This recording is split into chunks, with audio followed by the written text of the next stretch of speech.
एक आदमी मर गया, आप लोगों ने कॉम्पेंसेशन दिया? आप लोग मेरा बात सुनिए, बोलिए मेरा बात सुनिए, मैं बात करूंगा। आप लोग मेरा बात सुनिए, बोलिए मेरा बात सुनिए, मैं बात करूंगा। आप लोग मेरा बात सुनिए, बोलिए मेरा बात सुनिए, मैं बात करूंगा। एक आदमी मर गया, आप लोगों ने कॉम्पेंसेशन नहीं दिया। कल तक 1 करोड़ रुपया कॉम्पेंसेशन देना पड़ेगा। 1 करोड़ रुपया कल कॉम्पेंसेशन। 9 बजे खाना चाहिए। बिल्कुल 9 बजे। हम कैसे रहते हैं आप लोगों को पता है? आप लोग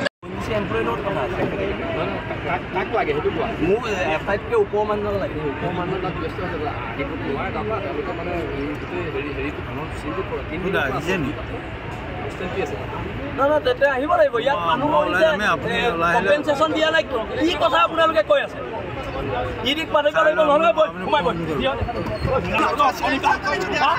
মানুহৰ জীৱনক লৈ হেতালি কালিব,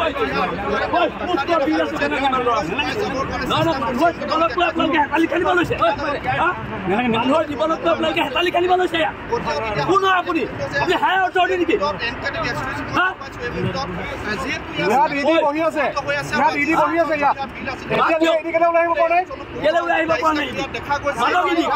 আমি ইয়াত অহা এঘণ্টা হ'ল, 15 মিনিট হ'ব দিব নোৱাৰি। অসমৰ মাটিৰ পৰা তেল নি আছে আপুনি। ইয়াত মানুহ মাৰিবলৈ আহিছে।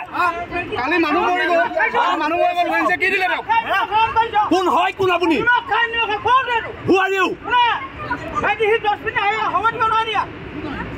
ইয়াত উস্তাদি কথা ক'বলৈ আহিছে।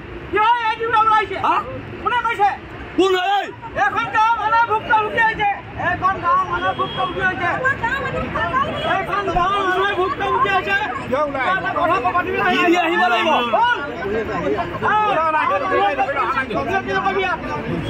কোন হয় কোন?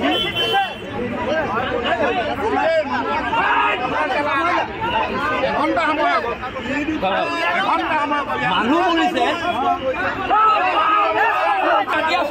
ইডি অহা নাই, অথনিবা ইডি অহা নাই।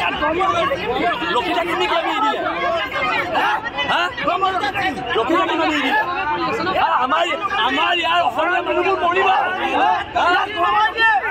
অসমীয়া মানুহবিলাক ইয়াত মৰিব।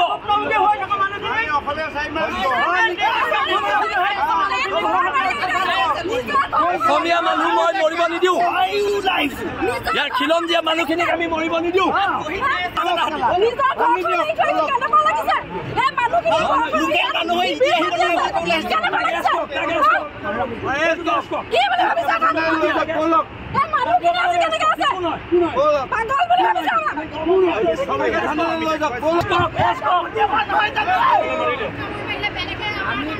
সঞ্জীৱ বড়ো কেছ কৰক। মৰিবলৈ ভয় নকৰোঁ, কেলা হয় গুলি আগত যাম, নহয় তহঁতক মাৰি থৈ যাম। মৰিবলৈ আমি ভয় নকৰোঁ। আমি বিষ আছি মৰিবলৈ ভয় নকৰোঁ। নহয় জানো?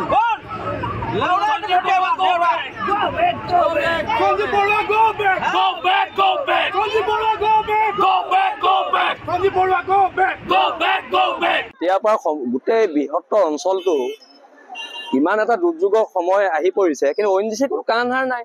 সৰু ল'ৰা ছোৱালী গৰম পানী অকণমান দিব পৰা নাই, ফলস্বৰূপে গাখীৰ খাব পৰা নাই, ফল মূলৰ ব্যৱস্থা কৰা নাই, ডক্তৰৰ ব্যৱস্থা কৰা নাই। খোৱা গৈ ৰাতি 11টা বজাত দিছে। যি সময়ত ল'ৰা ছোৱালী ভোকত পকপকাই আছে, সেই সময়ত ইয়াত এটা জুই জ্বলাব পৰা নাই মানুহে।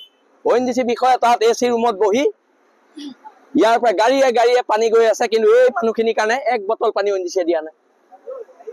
এতিয়া ONGC বিৰুদ্ধে সৰ্বাত্মক প্ৰতিৰোধ হ'ব।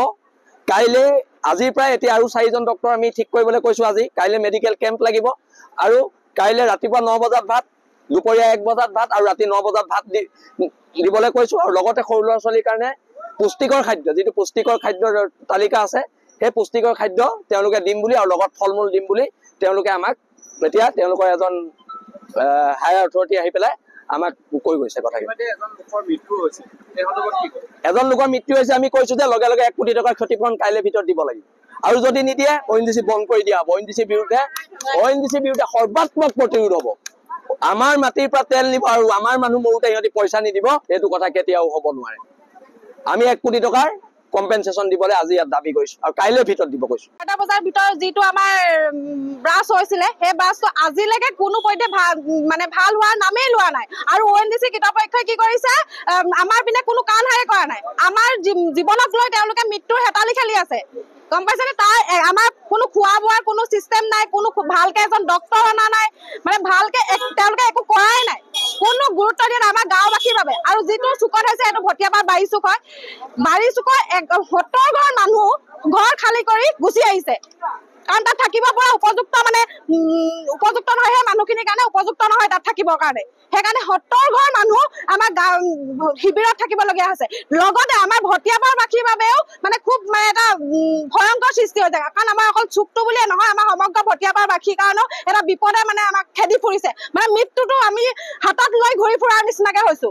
আমাৰ আজি এই গেছৰ পৰা আমাৰ ল'ৰা ছোৱালীৰ বিপদ হৈছে, আমাৰ ডাঙৰ মানুহৰ বিপদ হৈছে। কালি এজন মানুহৰ মৃত্যু ঘটিছে এই গেছটোৰ পৰা, যাৰ ফলত 20-25 জনকৈ ওপৰৰ মানুহে মেডিকেলত ভৰ্তি হ'ব লগীয়া হৈছে। কিন্তু ONGC মানুহখিনিয়ে তাত AC হাৱা লৈ আছে, আৰু আমি মানুহখিনি ইয়াত গৰমত মৰি গৈছো। আমাৰ ONGC কাৰণে কোনো গুৰুত্বই দিয়া নাই আমাৰ প্ৰতি।